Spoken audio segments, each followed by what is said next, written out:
أعوذ بالله من الشيطان الرجيم بسم الله الرحمن الرحيم بسم الله الرحمن الرحيم وتركنا بعضهم يومئذ يموج في بعض ونفخ في الصور فجمعناهم جمعا وعرضنا جهنم يومئذ للكافرين عرضا۔ تو سد سکندری ذوالقرنین کی بنائی ہوئی دیوار، اس کا تذکرہ کل ہم نے سماعت کیا کہ کیسے اس پوری دیوار کو بنایا گیا اور یاجوج ماجوج کا نکلنا بند ہوا۔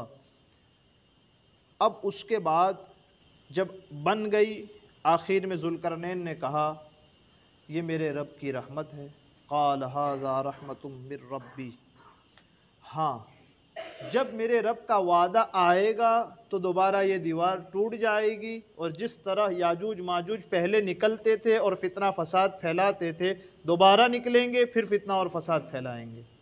یہ بات آئی۔ اب ان کے نکلنے کا تذکرہ قرآن مقدس کہتا ہے وَتَرَكْنَا، اللہ فرماتا ہے اور ہم اس دن انہیں چھوڑ دیں گے۔ نہیں وہ حضور علیہ السلام کی حدیث پاک کہ وہ روزانہ اس کو کھاتے ہیں، چاٹتے ہیں تو وہ باریک ہوتی ہے، لیکن شام ہوتے وہ واپس چلے جاتے ہیں، پھر ویسی ہو جاتی ہے، لیکن ایک دن آئے گا جب وہ کہیں گے کہ انشاءاللہ کل آئیں گے اور پھر اس کو توڑیں گے، اس دن وہ دیوار ٹوٹ جائے گی۔ تو اللہ تبارک، اور جو دن ٹوٹے گی قرآن کہتا ہے وَتَرَكْنَا، اور وہ ٹوٹے گی اور ہم انہیں چھوڑ دیں گے۔ اچھا وہ کیا کریں گے آگے؟ وَتَرَكْنَا بَعْضَهُمْ يَوْمَئِذٍ يَمُوجُ فِي بَعْضٍ وَنُفِخَ فِي الصُّورِ فَجَمَعْنَاهُمْ جَمْعًا، کہ ان کا ایک گروہ دوسرے پر سیلاب کی طرح آئے گا۔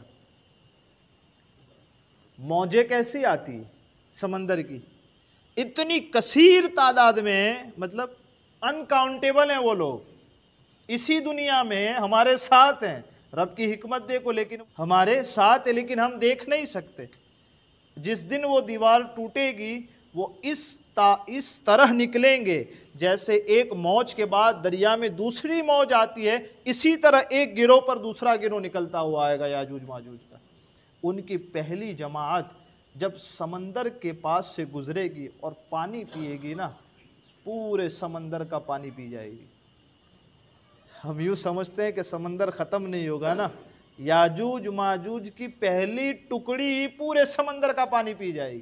اب جب دوسری ٹکڑی اس کے بعد آ کر اسی جگہ پر رکے گی تو وہ آپس میں کہیں گے ہزاروں سال سے پتہ نہیں کبھی یہاں پانی تھا بھی کہ نہیں۔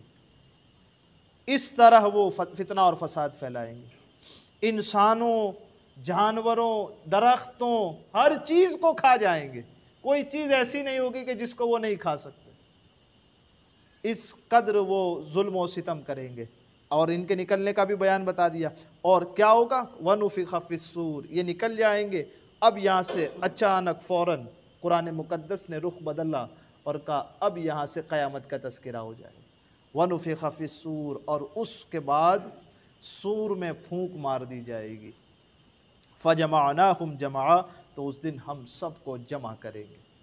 یعنی اس بات سے پتہ چلتا ہے وَنُفِخَ فِي الصُّورِ، یاجوج ماجوج کا نکلنا، اور اس کے بعد بہت لمبا ٹائم نہیں رہے گی یہ دنیا۔ وَنُفِخَ فِي الصُّورِ، اور اس کے بعد سور پھونک دیا جائے گا۔ یاجوج ماجوج کے بارے میں اس بات کو بھی کہا جاتا ہے کہ پوری دنیا میں جائیں گے، مکہ اور مدینہ شہر کے اندر وہ داخل نہیں ہو سکیں گے۔ سبحان اللہ، روک دیا جائے گا۔ اللہ تبارک و تعالیٰ کے مقدس فرشتے جو ان شہروں کی حفاظت کرتے ہیں وہ اس قوم کو اس شہر کے اندر داخل ہونے نہیں دیں گے۔ یہ، اور اس کے علاوہ بھی جو لوگ مسجدوں میں بیٹھے ہوں گے یا عبادت کر رہے ہوں گے وہ لوگ ان کے فتنہ اور فساد سے بچ جائیں گے۔ اگر کوئی بچے گا یاجوج ماجوج کے فتنے اور فساد سے، کہ وہ لوگ جنہوں نے مسجدوں میں پناہ لی ہوگی وہ لوگ بچ جائیں گے۔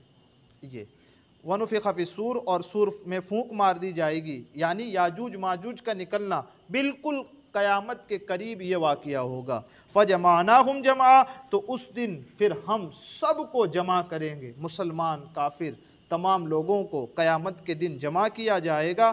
وَعَرَضْنَا جَهَنَّمَ يَوْمَئِذٍ لِّلْكَافِرِينَ عَرْضًا، اور ہم اس دن جہنم کافروں کے سامنے لے آئیں گے۔ جب جمع کریں گے نا تو سب سے پہلی چیز ہوگی نا، کیا ہوگی؟ کہ کافروں کے سامنے جہنم کو کر دیا جائے. جمع تو سارے ہو رہے ہوں گے، کیا؟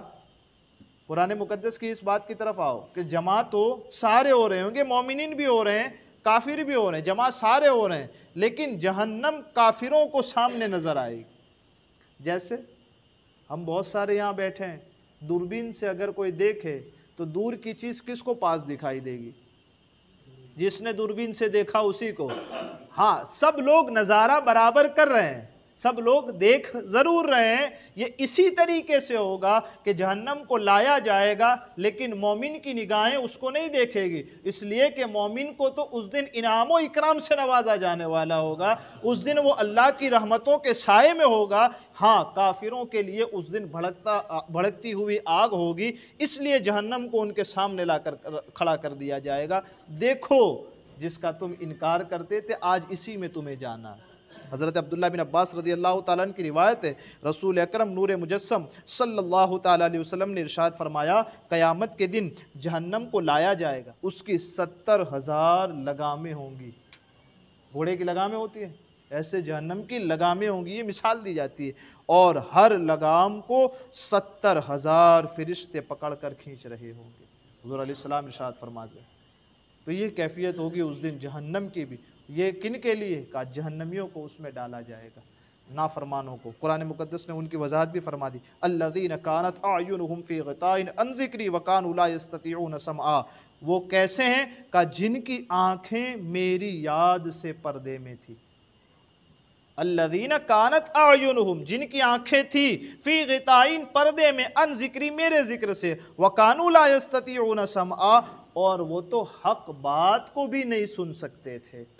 کافروں کی علامات جو بیان کی کہ انہیں جہنم میں کیوں گرایا جائے گا، کہ اس لیے کہ جب دنیا میں ہمارے پیغمبر آئے اور انہوں نے ہماری آیتوں کو تلاوت کیا اور ہمارے عذاب سے ڈرایا، ہمارے انعام و اکرام کی بشارتیں دی، انہوں نے تو کسی چیز کو نہیں مانا. کان رکھنے کے باوجود بھی حق بات کو تو نہیں سنا انہوں نے. اس کی وجہ سے کل انہیں جہنم میں گرایا جائے. یہ کافروں کا ہے نا. آج ہم اس میں اپنا حال بھی تو دیکھیں. وہ ساری کی ساری باتیں تو ہم کو بھی سنائی جاتی ہے، انبیاء کرام کی بشارتیں ہم کو بھی سنائی جاتی ہے، انبیاء کرام نے جو وعدے بتائے، وعیدیں بتائے، یہ ساری کی ساری قرآن مقدس کے ذریعے ہم سنتے ہیں. لیکن کیا ہمارا طرز عمل ان جیسا ہے مسلمانوں والا؟ یقیناً آپ بھی کہیں گے کہ ہم بھی حق سنتے ہیں، لیکن حق سن کر کے ہم بھی تو مڑ جاتے ہیں، اور آخر میں حمایت ہم اور آپ بھی تو جھوٹ ہی کی کرتے ہیں، نہیں کرتے ہیں. تو پھر ہمیں اور آپ کو دیکھنا چاہیے کہ مسلمان ہونے کے باوجود ہمارا جو پورا سسٹم ہم نے تیار کیا یہ تو کافروں والا. تو کیا اس کو بدلنے کی ضرورت نہیں ہے؟ اگر نہیں ہے تو پھر سبحان اللہ. اگر بدلنے کی ضرورت ہے تو پھر کب بدلیں گے؟ کس عذاب کے انتظار میں ہے کہ کوئی عذاب ہمارے اوپر بھی آئے اور اس کے بعد کوئی کوڑا ہم پر بھی برسے اور اس کے بعد ہم اپنے آپ کو بدلیں؟ ٹھیک، تو اس کو تھوڑا سا سمجھیے اور اپنی زندگی کو بدلنے کی کوشش کیجیے. اللہ تعالیٰ مجھے آپ کو کہنے سننے سے زیادہ علم اور عمل کی توفیق عطا فرمائے.